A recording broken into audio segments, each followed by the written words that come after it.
Okay, the question is on Irimi Nage, how do I am not pushing, I'm not pulling,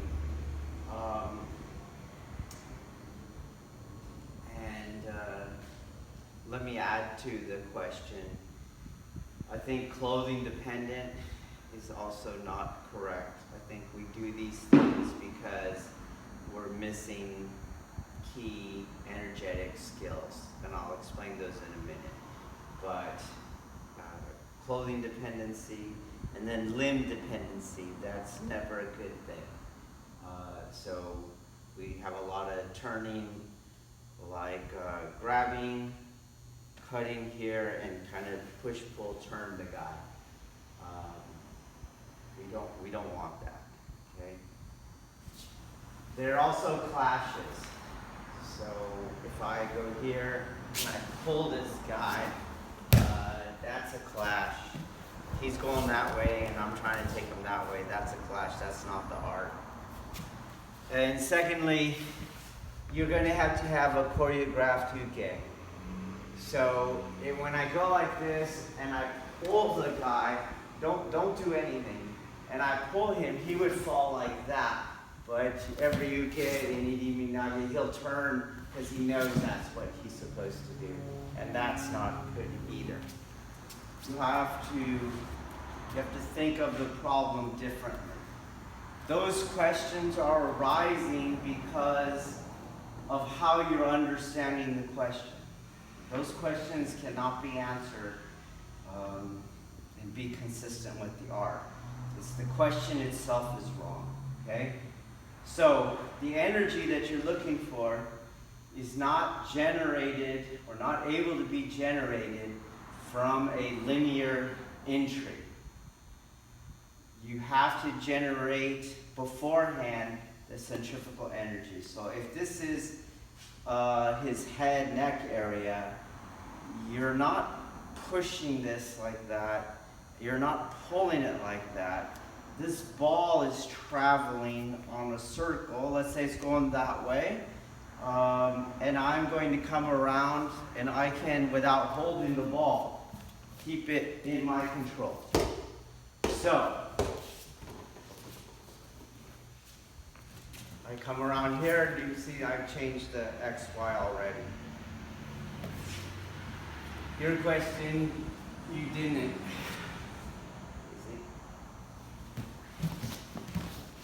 So from the get-go, I changed it. And I now use that same ball technique. I don't want to go here, he stopped. Now there's no energy. So his energy goes here, and I keep that thing going. Energy's going here, and I'm in that spot. If you wait, the energy stops, and you're back now in the other problem. So his energy goes that way, and as soon as he moves there, I'm here. And I'm already rotating. Boom. Not after, too late. It's not going to be energetic. So in. And just like if I was doing it on the ball, open your hand. Don't keep your hand here. I don't know which part I'm going to be able to manipulate energetically. So open your hand. Open your hand. And be in a place where the slack isn't taken out with the turn of his head. So I go over here, you're going to lose it. So I'm kind of here on the neck, mandible area. Turn your head. I still have it. You see? I'm not in the front. Here. Boom. And I'm doing it there again. So he stands up, and I'm here. Doing the same kind of energetic manipulation. Okay? Okay, so he's going that way, and I'm in.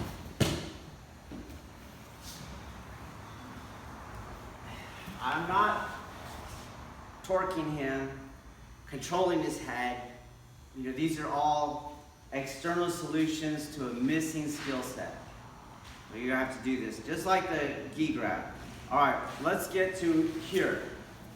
Same thing here. He gets up. Look what I'm using. I'm using my body as a lever. Again, an external solution to a missing skill set. So this energy, I'm bringing it around. This energy, I'm bringing it up. The problem with external solutions is I have to be strong enough. I have to be strong enough. If I am going to control his head, it requires that I'm actually strong enough to control his head. Same thing here. Yes, this body is a greater lever than no energetic skill and trying to use one hand. But you still have to be stronger than the resistance you're trying to move. We're doing something different. Here, boom. So pay attention how I have to keep him moving. Go back to the first problem. This fight has to start rotating. You're like, well, that's weird. No, you know what's weird is the 12-6 line is weird. That's a weird thing, okay? There's many ways that you can start a fight rotating. The first deviation, so he throws whatever, boom. He's going to come at me again, isn't he? A fight's rotating, do you see? So, does it again, boom. He deviates, we're rotating now. It's not uncommon. What's uncommon, he throws the strike. This is uncommon. Fights rotate all the time, just with his aggression.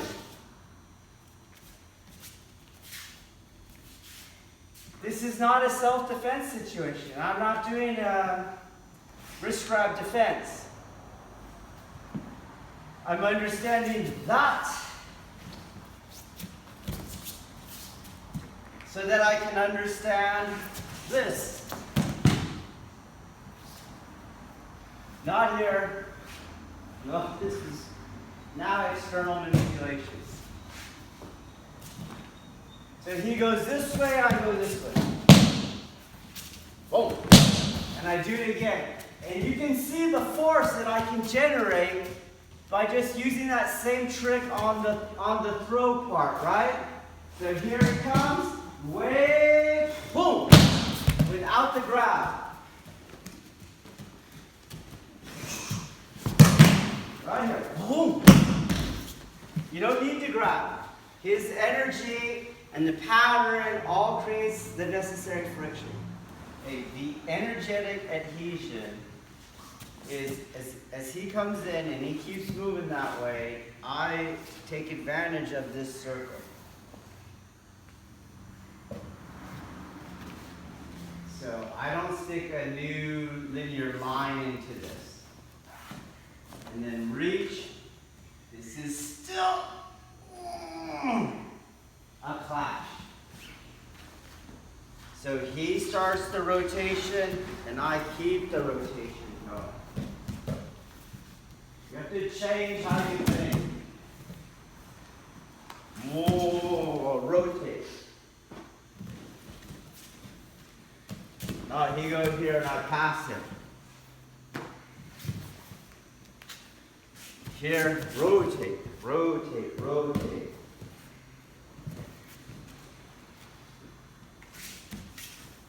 He also, as I said, he has to keep moving.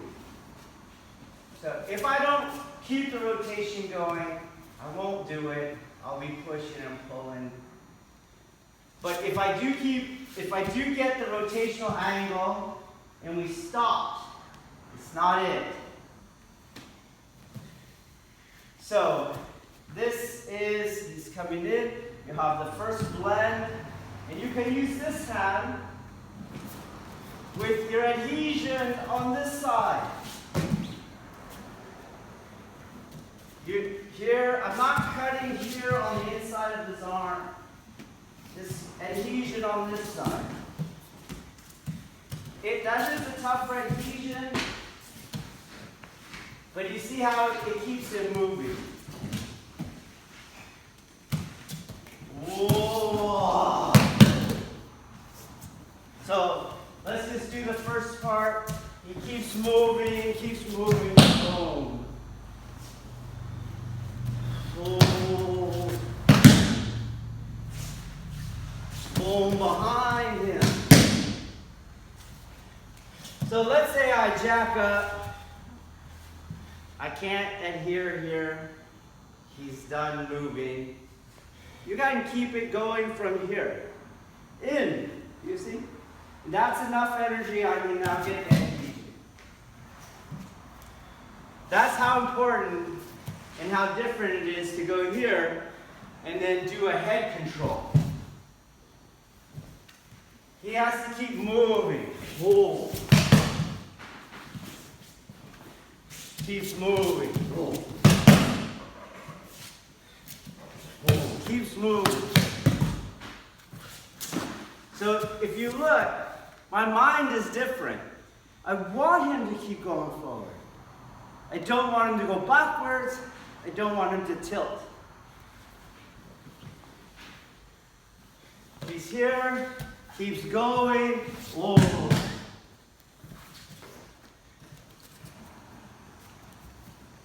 Okay, the prescription is, this technique is a spinal displacement, okay? So I'm not here holding his wrist. There's a linear aggression to it. And it's, again, coming from the same internal skills that he's using as Nage. So I'm here, and I'm able to move him by projecting his center. So to do that, I'm not pinning myself. It's not this. I am as mobile as anything. So to stand up, I would have to put my weight on the balls of my feet. And that's the same ground vector. It's not my knees. It's the same ground vector up here. So you can stand up and move. Can you see that? I'm not immobile, okay? So when he creates what you think is a void, if I wasn't doing a bracing angle, he goes with a void. A bracing angle, I do that and I lose my grip. But if I was doing the same ground vectoring, when I pushed in there, and he creates the void, I would move in. My whole body would move in. And that doesn't change when I get on the ground Azuke. So I'm trying to push, he's reconciling, my whole body would move in. That's what you're seeing him do.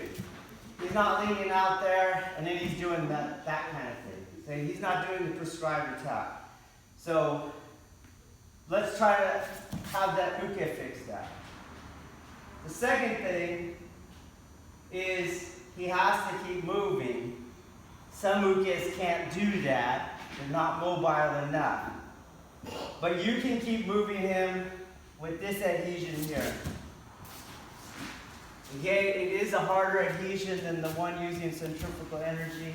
It works on the same principle, but it's not using the same energy sources. Okay?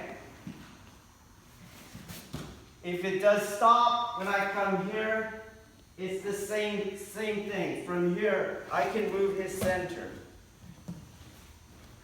So in the same way that I'm moving his center there on the void, I'm not just getting out of the way and he falls into it. There is an acceleration. And in the same way that this isn't just an arm move, it keeps that center going. Boom, the center keeps going. It's the same thing if I have to, when I get here, the action stop. Don't push into his head and arm. Push into his center to keep it going. That way, I'll have a chance, if this thing slows down, that I can still do the correct initial rotational geometry and generate the adhesion through centrifugal energies. Okay, now, This check. This arm thing that you're doing, it's so common. You're trying to push, pull, turn the steering wheel. This is not martial. If I'm on the outside, I'm on the outside of the elbow, not on the inside. So if he had a knife, I'm checking at his elbow. He's trying to stab me. It's hard for him to find different angles because I can keep sticking to that elbow. If I'm on the inside like this, it's hard for me to control what that knife is doing. You're always on the outside of the body, you're on the outside of the elbow. Never on top, never on the inside. And hence, it's not part of the kazushi. I'm not going like this. The energy is keeping him going forward and in. That in is the outward that I'm using on this adhesion. Again, if I don't have the energetic principles, I got to come up with some external inferior thing. But to stop, to gain the internal, I got to stop the external. I got to stop it. So I'm going to put my hand on the outside. It's on the outside of the elbow. I keep this going and start. Outside, keep it there. It stopped. I'll have to get it going again. Boom. In, push it in.